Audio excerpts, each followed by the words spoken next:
Hello, everybody. Today we're gonna read more of Evelyn Underhill's book on mysticism, studying the nature and development of spiritual consciousness. I'm here. I'm on the side of the path because the path is closed due to lots of rain and flooding. So there would be our view. I don't know what it's going to be right now. Maybe just this brush behind me, but the view is your inner landscape, you know. You know that you have the kingdom of God within you, so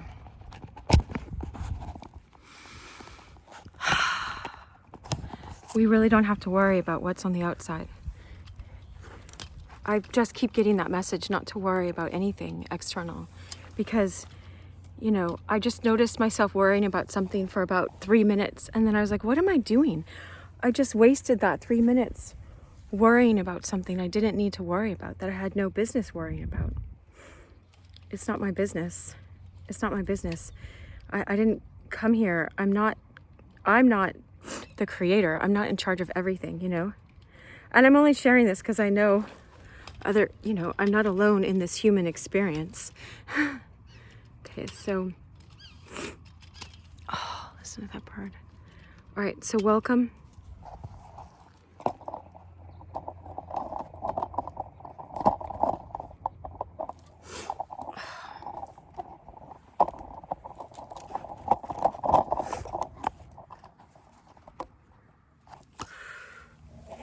All right, I'm on a hill, so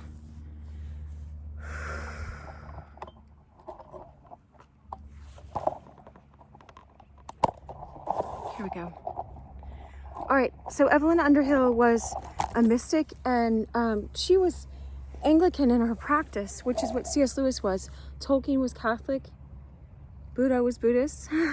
We're all beyond all those titles. You know, we think we are that. Lots of people, Jesus said, lots of people will say, Lord, Lord, and he says, depart from me, I never knew you. They call themselves that, but they don't even know if they are that, you know. And I'm not saying that to make people more insecure. I'm saying, you know, we go by all these names and we reject people because of the names, and a rose by any other name would smell just as sweet, you know. So be careful who you're judging.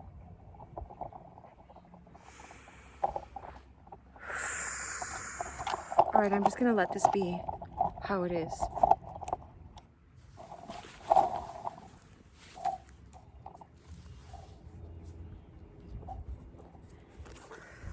We're on the purification of the self. We were talking about with St. John of the Cross was talking about detachment. There's this beautiful story at the end of the last video. So I have a playlist. You're welcome to start here or go to the playlist.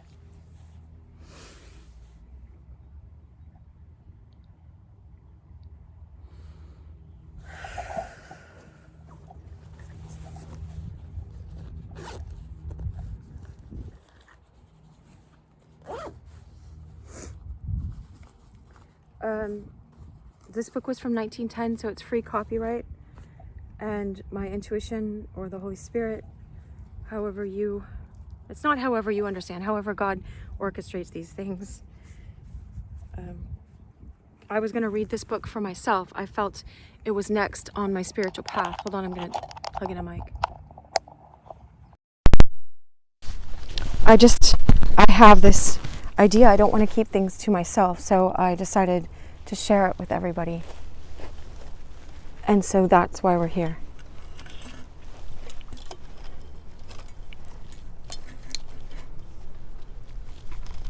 There. Okay. All right. Okay. I think maybe this setup period, if you want to know, if you're here, this is the little clue. It's to weed out people that are not meant to be here, because I was like, but I want to set up first. And it was like, nope, start the video now. And I'm like, but then I'm setting up again. And it's so it's annoying to my own egotism, I tell you for sure. And so it's just meant to be maybe to weed out the people that would just can't stand all of this, my obsessive nature and perfectionist is just like, why is this, but whatever. And so welcome. If you're more like that, then I won't, you know what to do. You can, I'm not going to say, anyway, you know how to get to this part of the video. I'll just leave it at that. All right. So this bush is going to be my friend for this. All right. Here, East and West are in agreement. We're on the way of the mystic. And this is the second part of the book. You're totally welcome to start here. I recommend it. Or go to the beginning of the playlist and start going through these. Here, the East and the West are in agreement. Their science, says Al-Ghazali of the Sufis, like Rumi, who practiced, like the early Franciscans, a complete renunciation of worldly goods, has for its object the uprooting from the soul of all violent passions, the extirpation from it of vicious desires and evil qualities, so that the heart may become detached from all that is not God, and give itself for its only occupation, meditation upon the divine being. That's capital D and B for divine being. All those who have felt themselves urged towards the attainment of this transcendental vision have found that possessions interrupt the view, are centers of conflicting interest in the mind. They assume a false air of importance, force themselves upon the attention, and complicate life. Just like that problem I was worrying about when I was like, what am I worrying about this for? That just wasted time. I was on my walk already. I could just be present, And so, now St. John of the Cross says, even if you, in the ascent of Mount Carmel or in the living flame of love, he's saying, even if you give up your worldly possessions, if you're always thinking about trying to get them, then it doesn't matter if you're physically poor or if you're physically rich. It's just what Evelyn Underhill is pointing out, that all these other people have pointed out, that, all these things keep demanding your attention. If you have a 7-car garage and 7 cars, then you have 7 cars to maintain. You know what I mean? And so it's just like you could get stuck on one of them breaking down. But if you even just had a bicycle and you're just so focused on it broke down today, all I can think about is that, because our egotism always looks at what's lacking, what's broken. And I just did a video. I was talking about that concept of, it was from St. John of the Cross, from the ascent of Mount Carmel. He says, Jeremiah 2:13, right? He says, for you have left the living waters, and you have abandoned the living waters, and you have dug out and built for yourself leaking cisterns that hold no water. And so we keep running after these things that leak out the living water. If God would give us the water of God's self, the divine love self, when we keep digging these cisterns, they're leaking, and they just leave us wanting more and more and more and not being filled. And we can't even take in the water that God would want to give us because we're so distracted. So that's just a side lesson here, but it's called the living water. That's what that video is called, if you want to go back and watch that. Because I just contemplate this. I did it this morning for about 20 minutes. I contemplated that idea. Anyway, this is enough though. Just know that this is enough, that you're here. You're here for a reason. And I mean, even this much of the video could be enough. But it's the egotism that always says more, more, more. It's all here. I'm just you reflecting back to you that God wants to give you this stuff, and divine love is God. Divine love wants to give you this stuff and give it to you in a way where it's not going to be leaking. Otherwise, we leave the slavery of Egypt and we go into the wilderness, and this is what I've been noticing. We just go in circles and circles and circles, and God wants to take us to the promised land. But if we keep digging waters that have holes in them, then we can't fill up enough. It's just like they say, a lot of mystics say, it's like that water that can't get to boiling point because it's the heat's dissipating out, and other people, like your gifts. They read this morning a morning prayer. It's like wood and stubble and gold. And some of us will just escape as though through the fire. We'll still go to the heavens, but you haven't built anything in this body of substance, of what the other people on this earth could use to produce fruit, and you're producing fruit. So make stuff out of gold, but gold is refined and fired, and so we got to stay in the fire, like stay in the fire. All right. Anyway, all those who have felt themselves urged towards attainment of this transcendental vision have found that possessions interrupt the view, are centers of conflicting interest in the mind. They assume a false air of importance, force themselves upon the attention, and complicate life.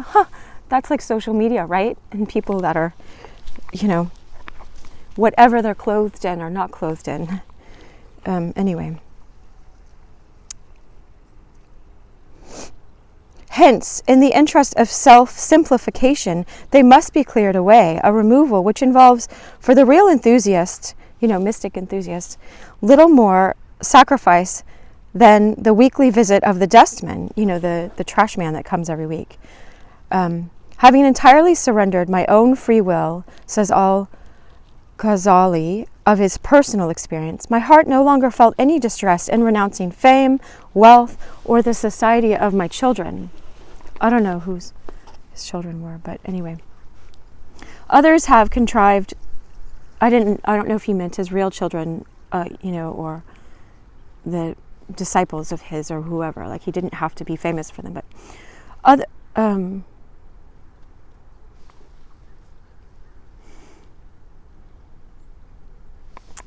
others have contrived to reconcile self-surrender with a more moderate abandonment of outward things. Possessions take different rank for almost every human soul, and the true rule of poverty consists in giving up those things which enchain the spirit, divide its interests, and deflect it on its road to the absolute, with a capital A, Whether these things be riches, habits, religious observances, friends, interests, distastes, or desires, not in the mere outward destitution for its own sake, not to look all poor and, oh, look what I've given up, It's not like that. It's an attitude, not act, that really matters. Self-denudation would not be necessary were it not for our ineradicable tendency to attribute false value to things the moment they become our own. It's like, oh, this is mine, and it's like, well, that child was on the street starving before you adopted, and it's just like, that's beautiful, obviously, if we adopt a child and care for and love, but love them because first, this is God's child, and that child was always meant to be fed and clothed and loved and cherished. And otherwise, we do that with our own personality. We're like, this is my personality. It's like, no, this is just the personality that formed around you. This is not you. You are the soul essence that God created. Anyway, well, she'll talk about it more, I'm sure. Would not be necessary were it not for our ineradicable tendency to attribute false value to things the moment they become our own. What is poverty of spirit but meekness of mind, by which a man knows his own infirmity, says Roll. What is poverty of spirit? Blessed are the poor in spirit. I think for theirs is the kingdom of God, yeah. I think, okay, what is poverty of spirit but meekness of mind, by which a man knows his own infirmity, says Roll, seeing that to perfect stableness he might not come but by the grace of God. All thing that him might let from that grace he forsakes, and only in joy of his Maker he sets his desire. And as of one root spring many branches, so of willful poverty on this wise taken, proceed virtues and marvels untrowed.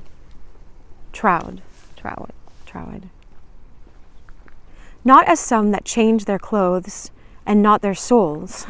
When you just change the outward, oh, look how poor I am, but you don't let God purify and clean your soul out, right? Not as some that change their clothes and not their souls. Riches, soothly, it seems, these forsake, and vices innumerable they cease not to gather. riches soothly, it seems these forsake, and vices innumerable they cease not to gather. It seems they forsake the riches, but they gather the vices. They cease not to gather those. If thou truly all things for God forsake, see more what thou despiseth than what thou forsaketh. Oh, I looked that up a long time ago, a few years ago. It's despise. It's like he who does not despise his mother, father, brother, sister, whatever, instead of me. It's like to count as nothing. It's like if you're a chef and you have this gourmet meal and then someone holds like, a hot dog in front of you or something. I'm just thinking that because it's just like intestines with like ground leftover meat. Sorry, I don't want to disturb you if you eat those. It's like you despise the lesser thing because you see it, even if you see like a gold foiled chocolate, and a kid would be like, yeah, I want the chocolate. They would throw away a real gold coin and not know its value because this one's shiny. All that glitters is not gold, it's shiny. And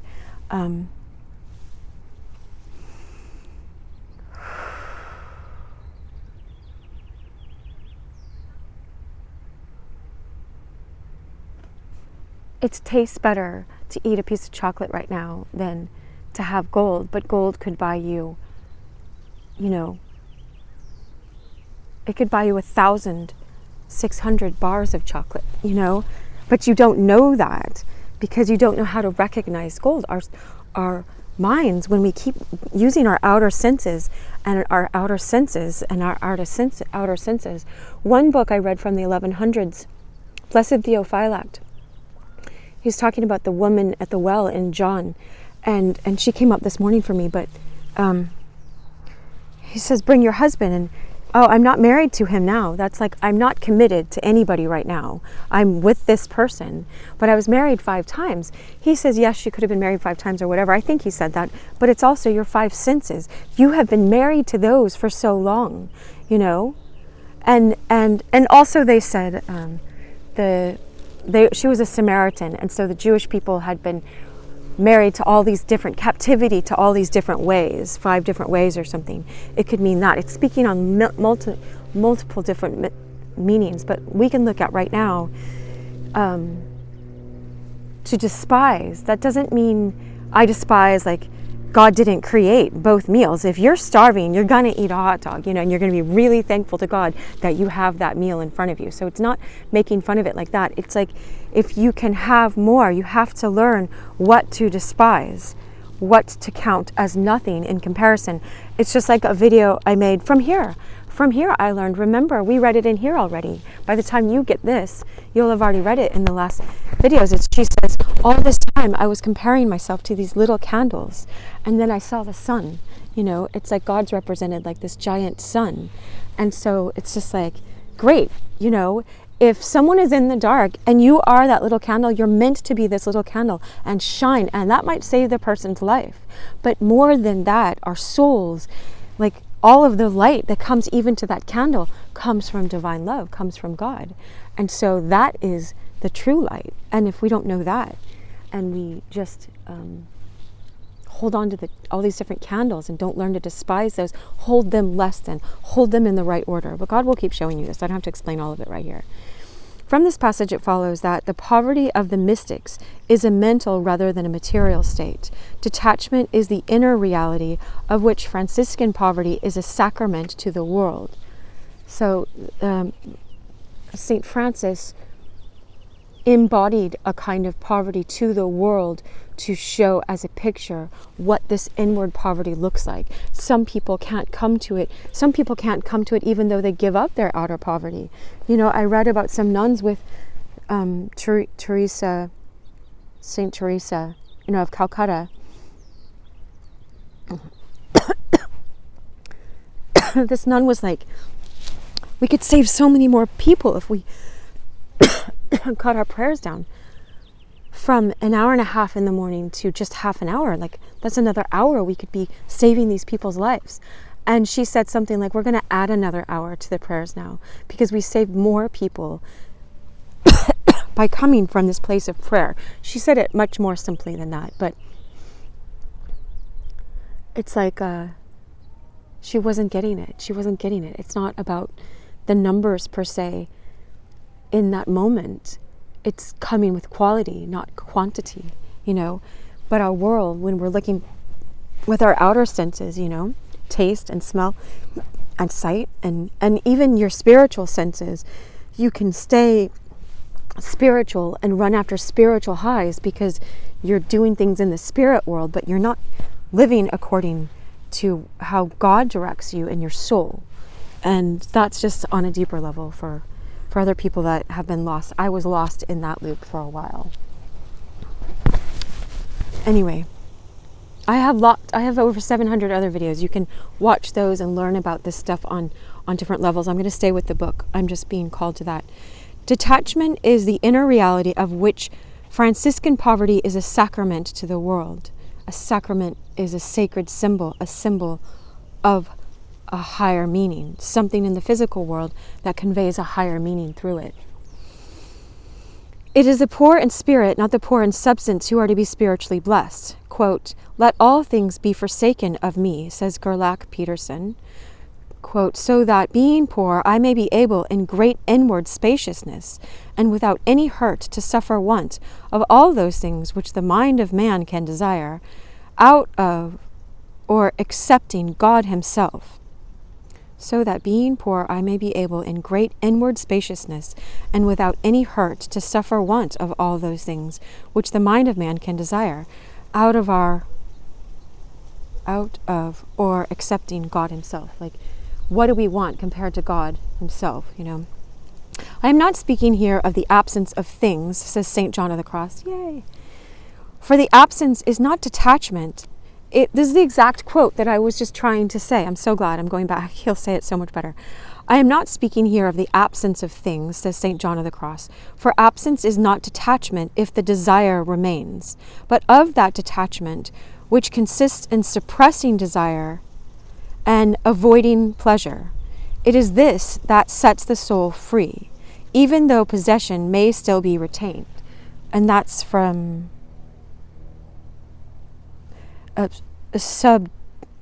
Subdia del Mont Carmelo. Oh, she says it maybe in Latin. Anyway, the ascent of Mount Carmel. And that's free online, a free PDF.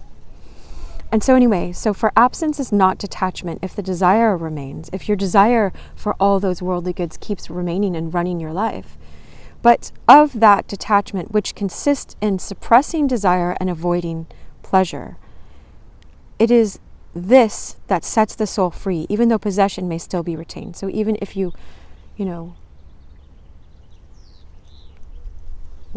Jesus said it that way, is like, what have you lost if you lose the whole world but gain your soul? What do I gain if I gain the whole world but lose my soul?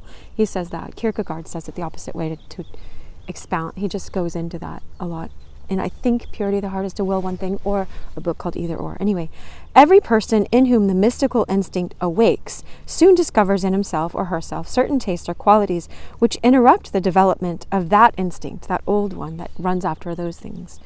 Often these tastes and qualities are legitimate enough upon their own plane, but they are a drain upon the energy of the self, preventing her from attaining that intenser life for which she was made and which demands all her interest and energy. She actually has her for this. So I think she keeps him for man and her for like your soul.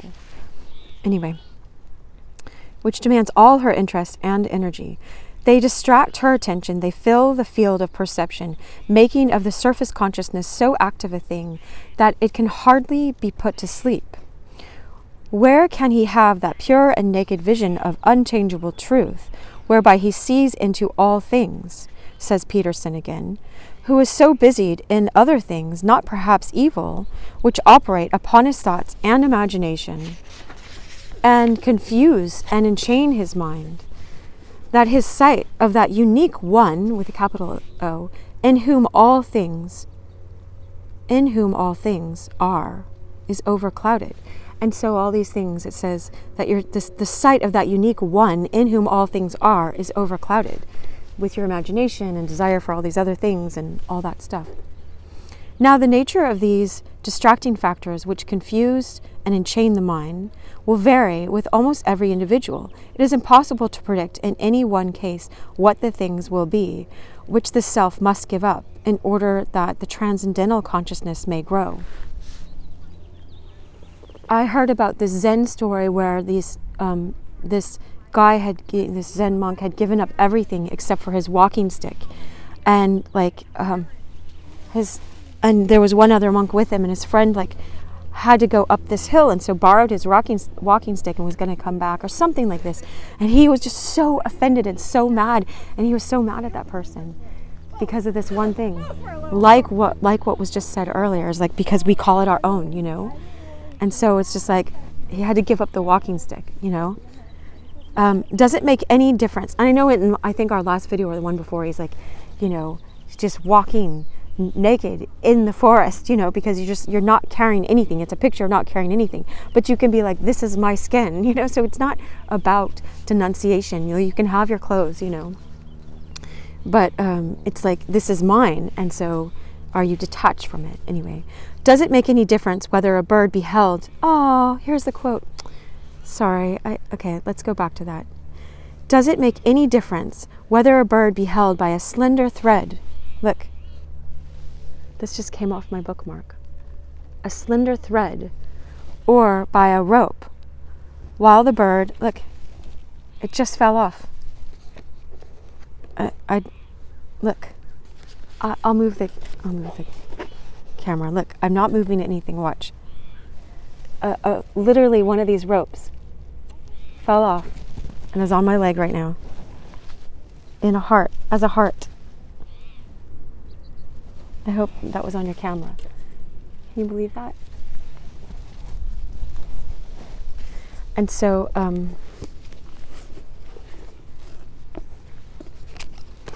does it make any difference whether a bird be held by a slender thread or by a rope, while the bird is bound and cannot fly until the cord that holds it is broken? It broke off,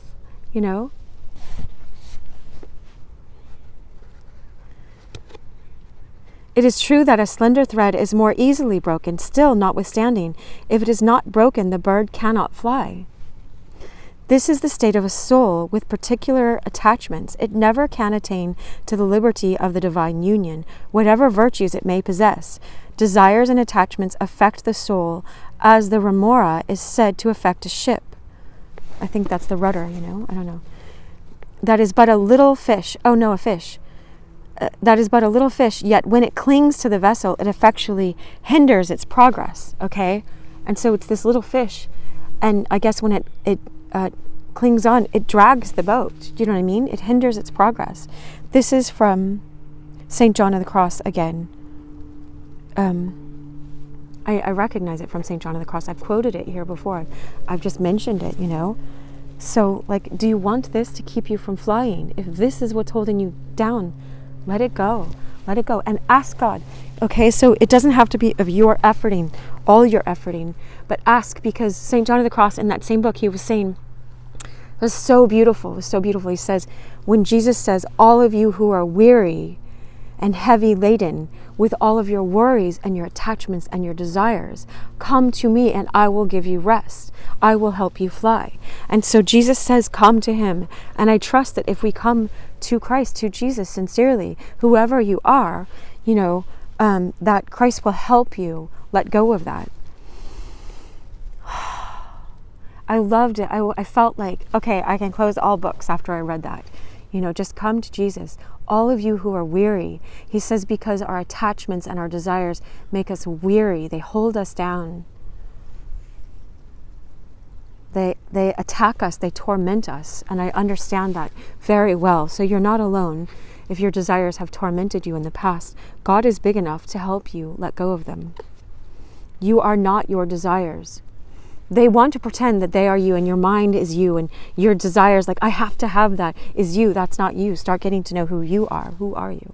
Anyway, one man's meat is another man's poison is a statement that is peculiarly true in regard to questions of detachment.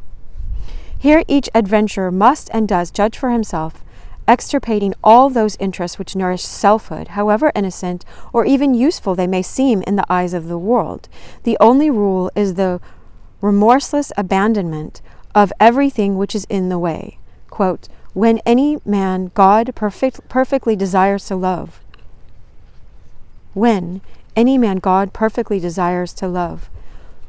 All things, as well inward as outward, that to God's love are contrary, and from his love do let, he studies to do away. That's from Richard Rolle again, The Fire of Love, a book called The Fire of Love. I haven't read that. This may mean the utter self-stripping of St. Francis of Assisi, who cast off his actual clothing in his relentless determination to have nothing of his own, or the scarcely less drastic proceedings of Antoinette Bourignon, who found that a penny was enough to keep her from God. You know? Wow. Being one night, here's a quote, being one night in a most profound penitence, says the biographer of this extraordinary woman, she said from the bottom of her heart, O my Lord, what must I do to please thee? For I have nobody to teach me. Speak to my soul, and it will hear thee. At that instant she heard as if another had spoken with her, forsake all earthly things, separate thyself from the love of creatures, deny thyself. From this time, the more she entered into herself, the more she was inclined to abandon all. But she had not the courage necessary for the complete renunciation towards which her transcendental consciousness was pressing her. She struggled to adjust herself to the inner and outer life, but without success. For such a character as hers, compromise was impossible. She asked always earnestly, when shall I be perfectly thine, O my God? And she thought, he still answered, when thou shalt no longer possess anything, and shalt die to thyself. And where shall I do that, Lord? He answered, in the desert. At last the discord between her deeper and her superficial self became intolerable, reinforced by the miseries of an unsympathetic home, still more by a threat of approaching marriage.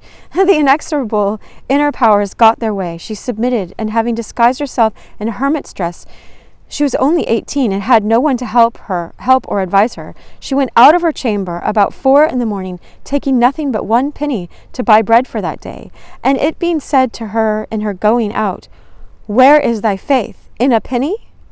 She threw it away. Thus she went away wholly delivered from the heavy burthen of the cares and good things of this world. Burden, I think that is, but anyway. An admirable example of the mystic's attitude towards the soul-destroying division of interests, the natural but hopeless human struggles to make the best of both worlds, which sucks at its transcendental vitality, occurs in St. Teresa's purgative period. In her case, so there's a verse in Hosea. It says, I have taken her out into desert places that I may woo her back with my love. And the Hound of Heaven is all about this. I read the Hound of Heaven on my YouTube channel. You can look that up. All which fancies as I thought you took from me. You took it just so that I could take it from your hand. Anyway, in St. Teresa's purgative period, in her case, this state of purification, the war between the real and the superficial self, extended over a long term of years. It ran side by side with the state of illumination, coexisting with a fully developed contemplative life, and was only brought to an end by that, quote, second conversion, which at last unified her scattered interests and set her firmly and forever in the unitive way. The almost virile strength of Teresa's character, which afterwards contributed to the greatness of her achievement in the unitive state, opposed itself to the invading transcendental consciousness, disputed every inch of territory, resisted every demand made upon it by the growing spiritual self. Bit by bit, it was conquered. The sphere of her deeper life enlarged, until the moment came in which she surrendered once for all to her true destiny.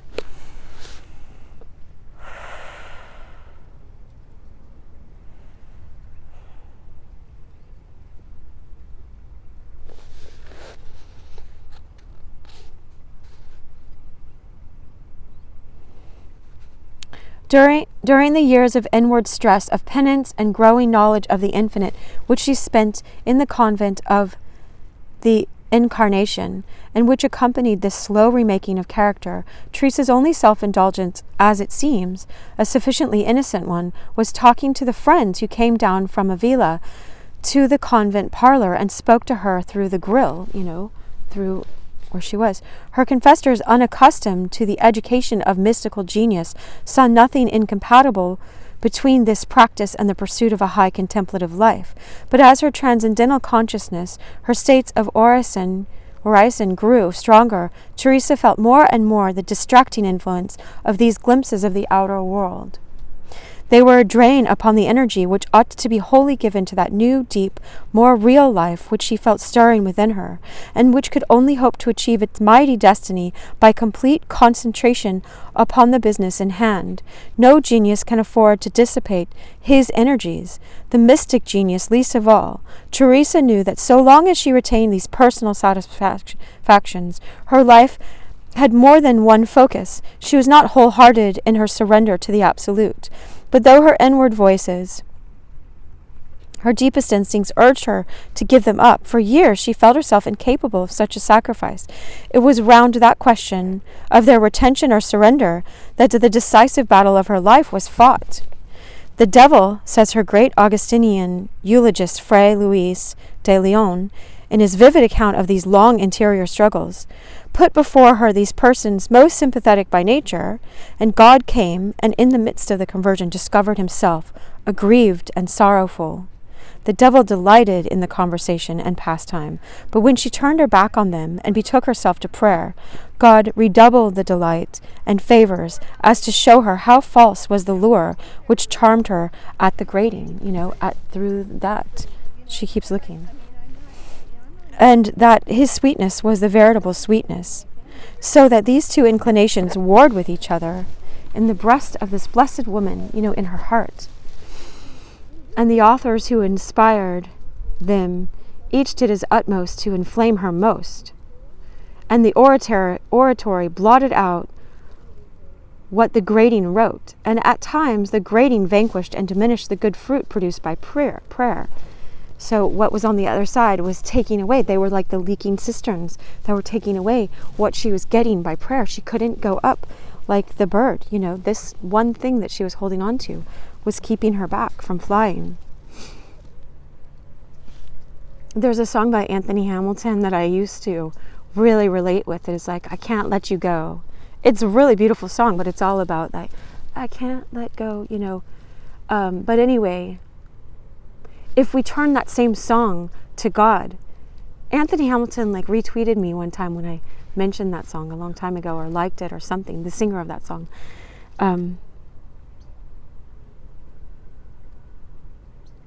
Anyway, if you turn it to God and it's like, no, I can't let you go, then I let everything else go. And then most all of the songs have like a redeeming virtue in them, because that's what our soul is saying. That's why I do your soul songs anyway. It's like our soul is saying one thing and our flesh is saying another, and which is going to win in that song? Anyway, vanquished and diminished the good fruit produced by prayer, causing agony and grief which disquieted and perplexed her soul. For though she was resolved to belong entirely to God, she knew not how to shake herself free from the world, and at times she persuaded herself that she could enjoy both, which ended mostly, as she says, in complete enjoyment of neither. For the amusements of the locutorio were embittered and turned into wormwood by the memory of the secret and sweet intimacy with God. And in the same way, when she retired to be with God and commenced to speak with him, the affections and thoughts which she carried with her from the grating, from her friends, took possession of her. They kept calling her out of this quietness union with God. Don't I know this? I'm sure, and so it's your choice, right? Compare with these violent oscillations between the superficial and mystical consciousness, characteristic of Teresa's strong volitional nature, which only came to rest after psychic convulsions which left no corner of its being unexplored, the symbolic act of renunciation under which Antoinette Bourgon's interior self vanquished the surface intelligence and asserted its supremacy.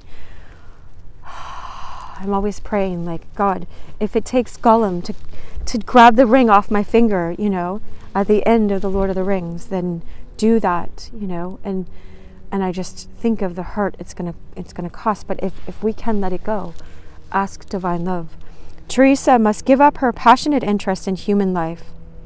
Antoinette, never much tempted in that direction, must give up her last penny, her own hopes of buying bread for that day.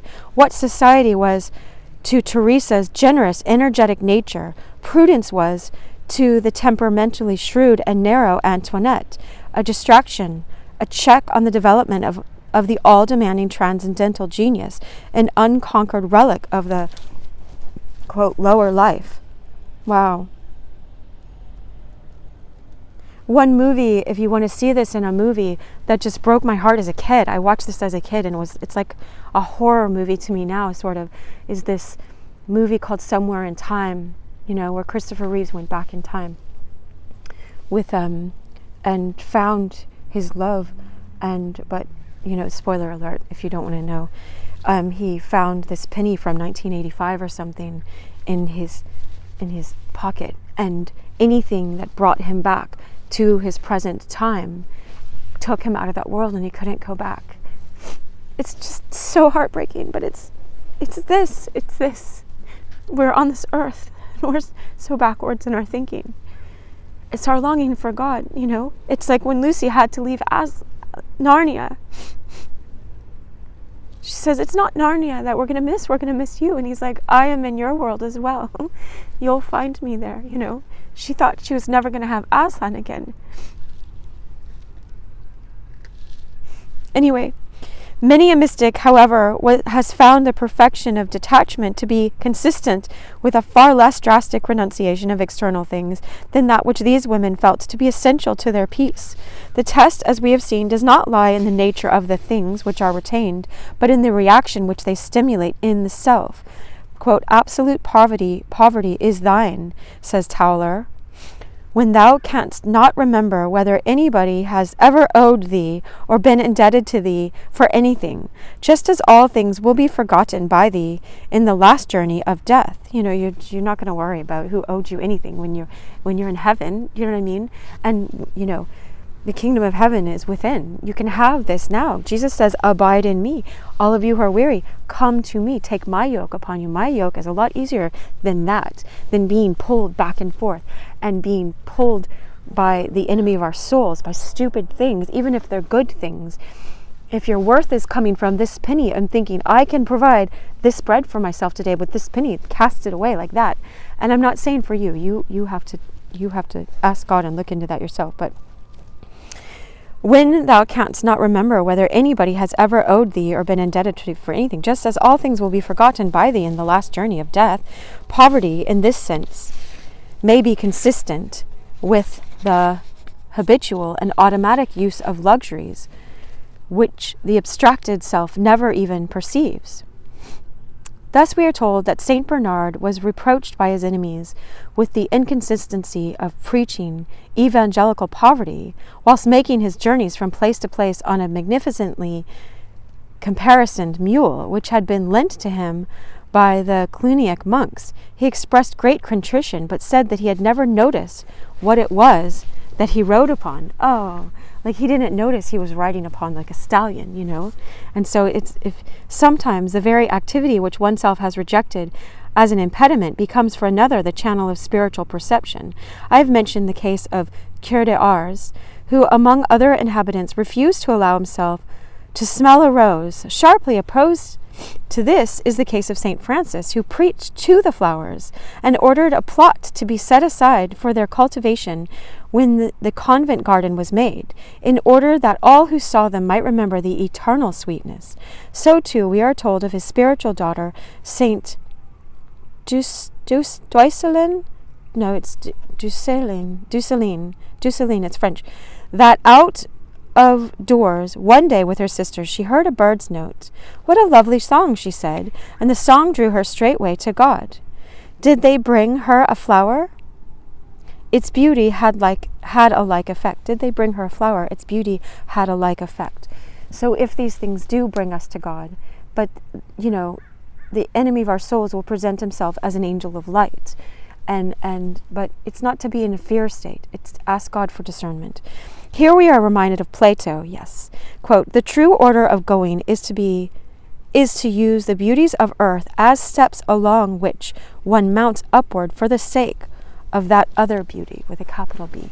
And I was just thinking of Dostoevsky before. I was just thinking, but I didn't want to keep interrupting. I was thinking, when it said you'll forget everything when you're in that life beyond. But he tells that story of that one person who the only good deed they'd ever done was throw an onion out to a beggar. It was this rotting onion.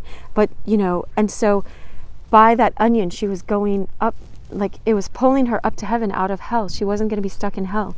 And then, but she was like, that's my onion. And she dropped down to hell or something like this. And so I was thinking of Dostoevsky's story with that. But it says, what Plato says, the true order of going is to use the beauties of earth as steps along which one mounts upward for the sake of that other beauty. And so Dostoevsky says, in the end, the world will be saved by beauty, which is this high beauty, which all of our souls have a longing for. We have a longing for because we were made out of that. And that's why we get distracted and we think, it's in this beauty. It has to be in this candle, this candle, this candle. It's like, no. You've got to let go of all of the candles to get to the sun, and then all candles will have their place. Then, seek first the kingdom of God and God's righteousness, the right way. And then all these things shall be added to you as well. Then only, if we hold on to those first, it's like C.S. Lewis says, you can't get second things or first things. If you put second things first, you have to put first things first. This too is the true order of holy poverty, the selfless use, not the selfish abuse of lovely and natural things. To say that so difficult a counsel of perfection should sometimes have been practiced in excess, it is but to say that asceticism in a human, not an inhuman art. That asceticism is a human, not an inhuman art. Such excess, however, are found most often amongst those saintly types who have not exhibited true mystic intuition. This intuition, entailing as it does communion with intensest life, with a capital L, gives to its possessors a sweet sanity, a delicate balance, which guards them, as a rule, from such conceptions of chastity as that of the youthful saint who shut himself in a cupboard for fear he should see his mother pass by, from obedience of the type which identifies the voice of the director with the voice of God, from detachment such as that exhibited by the Blessed Angela of Foligno, who, though a true mystic, viewed with murderous delight the deaths of relatives who were impediments. Okay, so she was imbalanced in that, right? The detachment of the mystic is just a restoration to the liberty in which the soul was made. Okay, this is what I was just saying. The detachment of the mystic is just a restoration to the liberty in which the soul was made. It is a state of joyous humility in which he cries, not I am, not I have, not I lack. So if we are spirit, Jesus says there will come a time when people worship in spirit and in truth. If you are spirit, if we are souls, if we are birds, let's say, then flying is our natural state. To keep being pulled down by that string, we'll see it and we'll just be like, why do I keep going back and forth and this torment, Not I am, not I have, not I lack. To have arrived at this is to have escaped from external illusion, to be initiated into the purer air of that universe which knows but one rule of action, that which was laid down once for all by St. Augustine when he said, in the most memorable and misquoted epigrams, love and do what you like. Wow. So she's saying it's misquoted. People think, oh, well, I love, so now I can do whatever I like. And it's like, no, surrender all of yourself, all of everything, all of your senses, your outer self, everything that you thought was you, to love, to divine love. And then what St. John of the Cross says, then you will be a law unto yourself because you're fully surrendered to God. And I mean, I know the Desert Fathers say until your last breath, you're going to be tempted to go out of that, And so it's lots of people were deceived in thinking, oh, I've arrived now, Anyway. Mortification.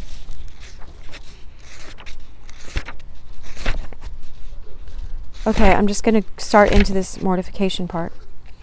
2. By mortification, I have said, is to be understood the positive aspect of purification, the remaking in relation to reality of the permanent elements of character. These elements, so far, have subserved the interest of the old self, worked for it in the world of sense. Now they must be adjusted to the needs of the new self and to the transcendent world in which it moves. Their focal point is the old self, the lower center of consciousness, and the object of mortification is to kill that old self, remove that lower center, in order that the higher center, the new man, may live and breathe.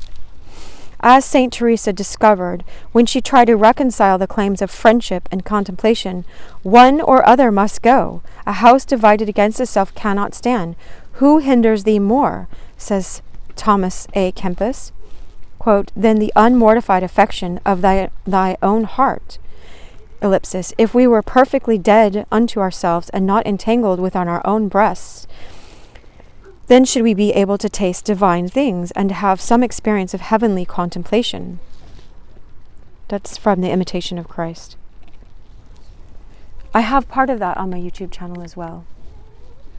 In psychological language, the process of mortification is the process of setting up, quote, new paths of neural discharge.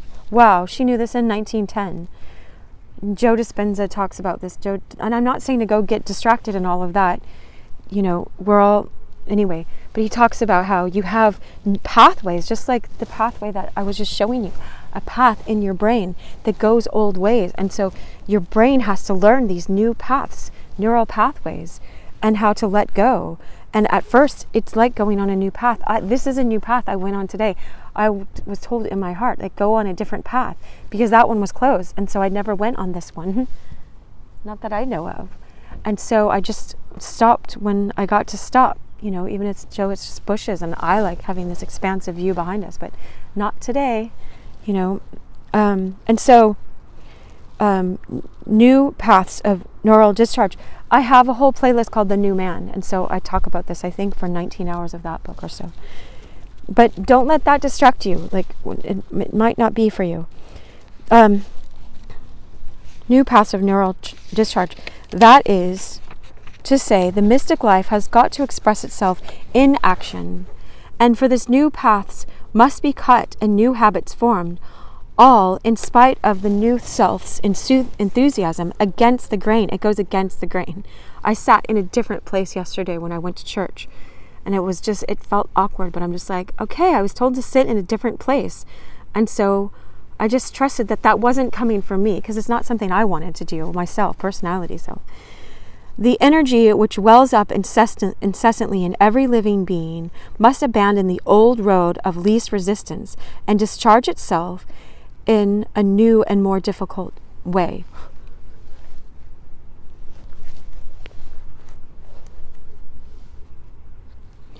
I'm just hearing a song of my friend Elliot's, Follow the Path. Anyway, I won't go into a song right now. The old paths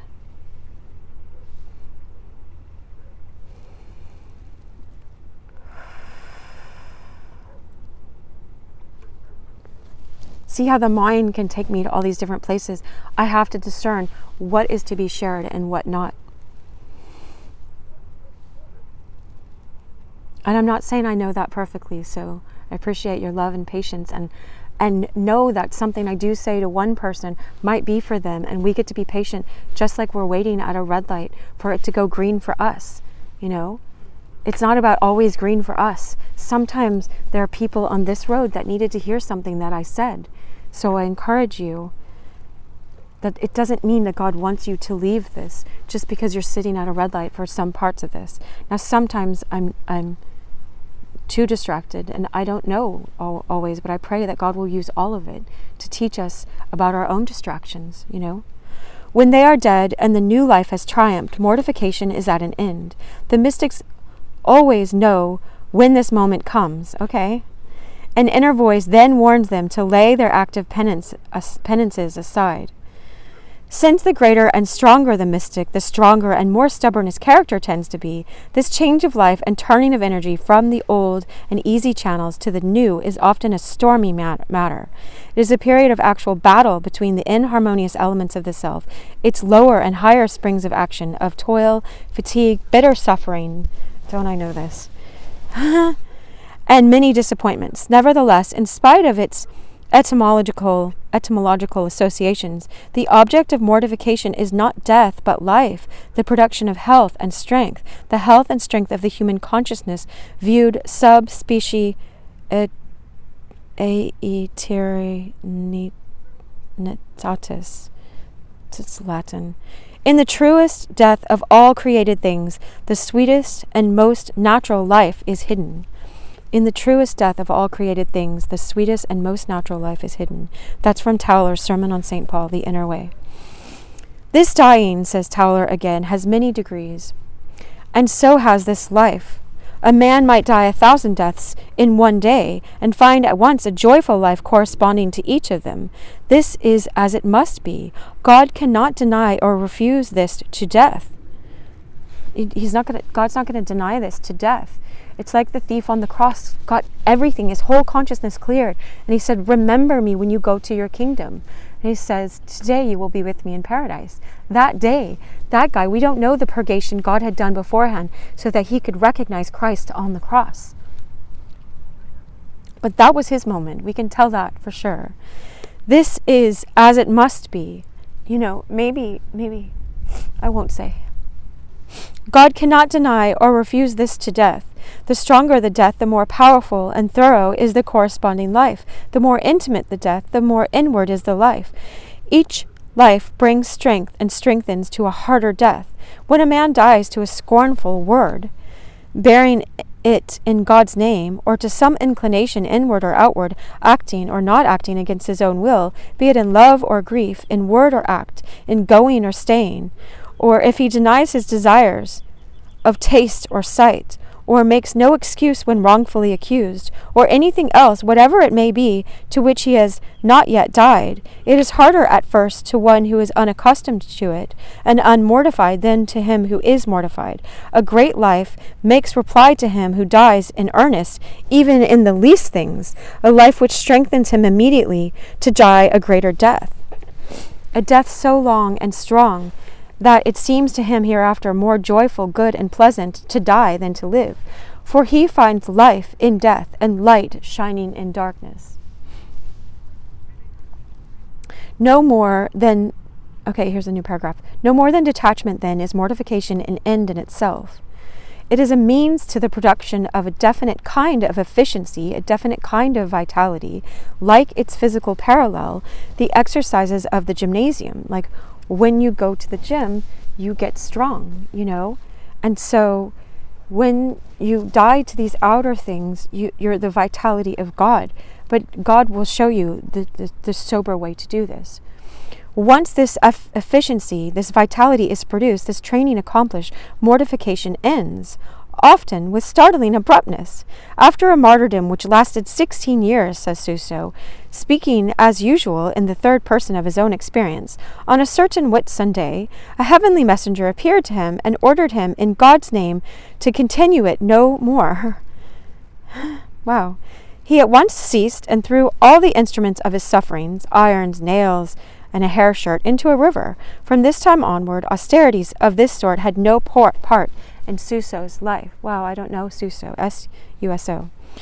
The unknown French ecstatic who wrote, and the English contemplative who translated The Mirror of Simple Souls. Is that the same person who did The Cloud of Unknowing? I don't know. Have between them described and explained in bold and accurate language the conditions under which the soul is enabled to abandon that, quote, hard service of the virtues which has absorbed it during the purgative way. The statement of the French book is, quote, French book, is direct and uncompromising, well calculated to startle timid piety. Virtues, I take leave of you for evermore, exclaims the soul. Quote, now shall my heart be more free and more in peace than it has been. Forsooth, I wot well your service. Your service is too travailous. Sometime I laid my heart in you without any dissevering. Ye wot well this, you know well this, that I was way into trying to promote the virtues.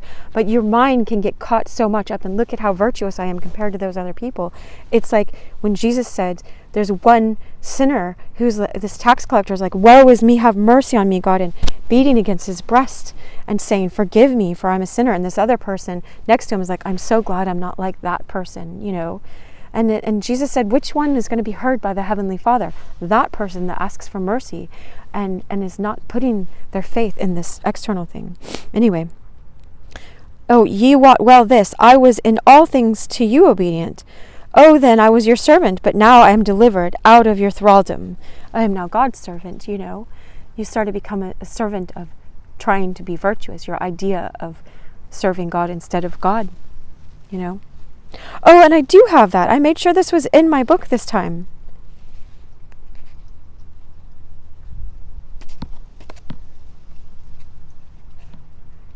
Okay, I